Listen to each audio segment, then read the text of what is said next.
Olá, bem-vindo a mais um vídeo. Eu sou Roberta Lima, a profissional responsável pelo canal e também pelas outras redes sociais da Terapia da Criança. Os endereços ficam sempre aqui abaixo na descrição do vídeo, depois vão lá conferir. E hoje eu quero convidar vocês para a gente refletir um pouquinho sobre a forma, na verdade, o tom de voz e a expressão facial que a gente muitas vezes costuma utilizar, costuma imprimir no momento em que a gente vai pedir para a criança fazer alguma coisa, principalmente naquelas atividades que não são muito motivantes, como tomar banho, se arrumar para ir para a escola, interromper a brincadeira e arrumar os brinquedos. São atividades que fazem parte da rotina, todo dia a criança faz isso.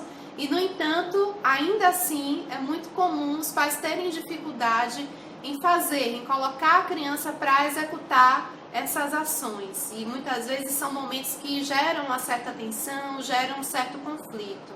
E aí eu queria, claro que existem várias questões que a gente tem que observar nessas horas, mas eu quero chamar a atenção para esse ponto específico do tom de voz e da expressão facial que a gente utiliza. Porque muitas vezes a gente atua no piloto automático e não se percebe, a gente não tem essa autorreferência de como a gente está fazendo isso.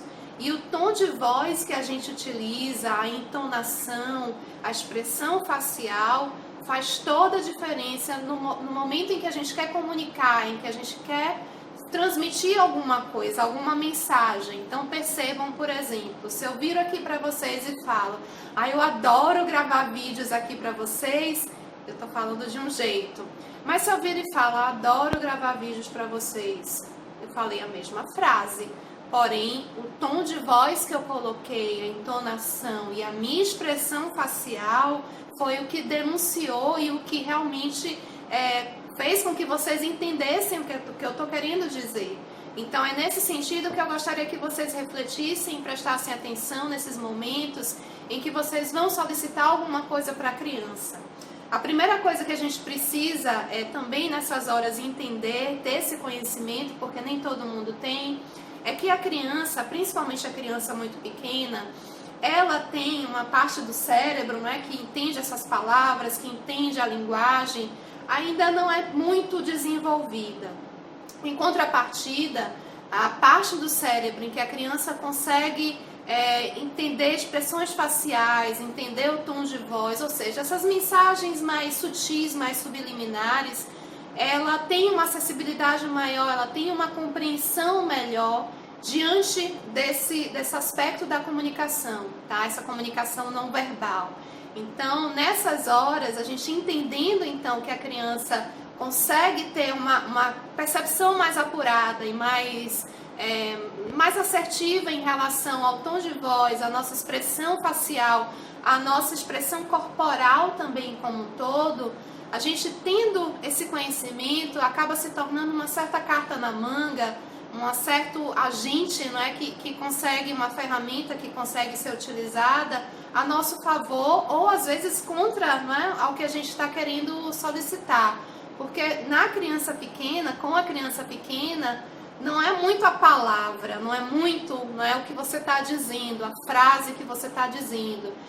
É também, claro, que conta, mas a questão da forma que a gente fala, a forma que a gente se expressa para falar isso, tem um peso maior, principalmente com criança pequena.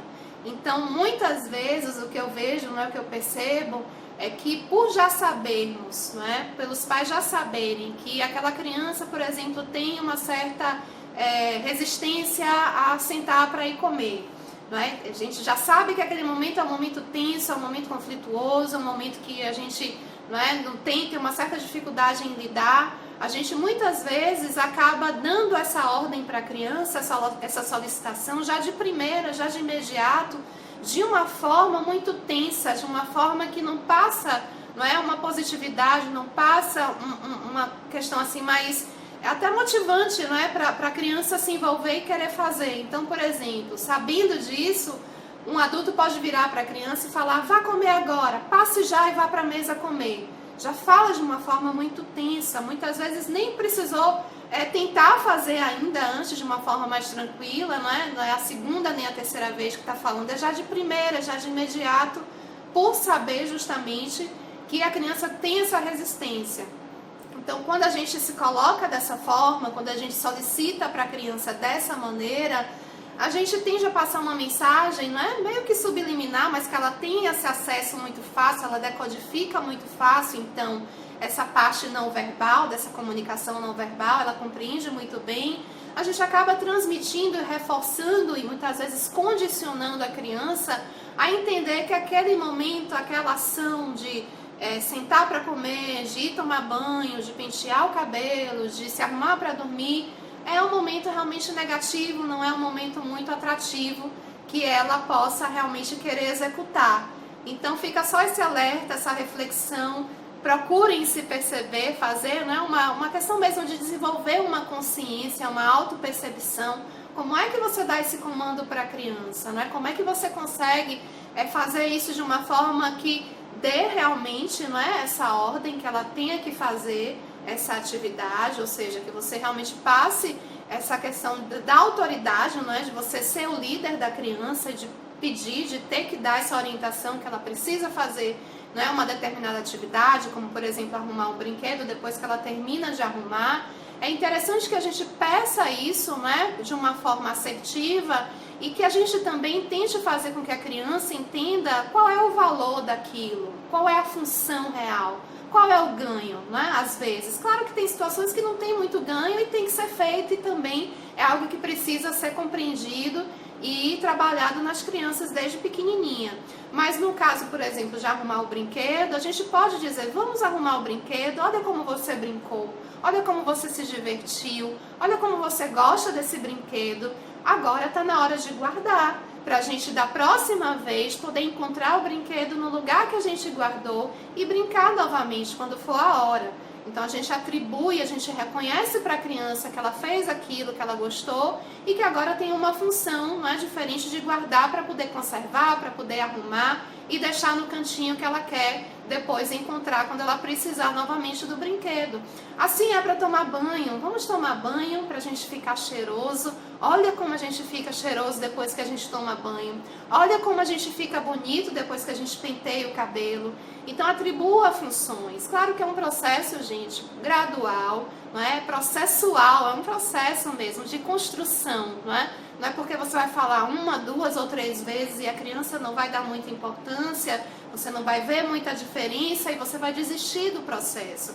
É uma construção, é um tijolinho de tijolinho, a gente vai construindo esse entendimento na criança, ela vai percebendo qual é a função dessas atividades que não são muito atrativas, mas que fazem parte da rotina e que precisam realmente ser implementadas, serem executadas, querendo ou não, tem que ser feito, e cabe a gente tentar ajudar dessa forma também, dando a solicitação, fazendo com que a criança atenda ao que a gente está pedindo, mas tomando cuidado apenas com a forma, com a mensagem subliminar que muitas vezes a gente passa ao fazer essa solicitação de uma forma tensa, de uma forma rígida, de uma forma que faz com que a criança associe de forma negativa aquela tarefa que já não é tão atrativa.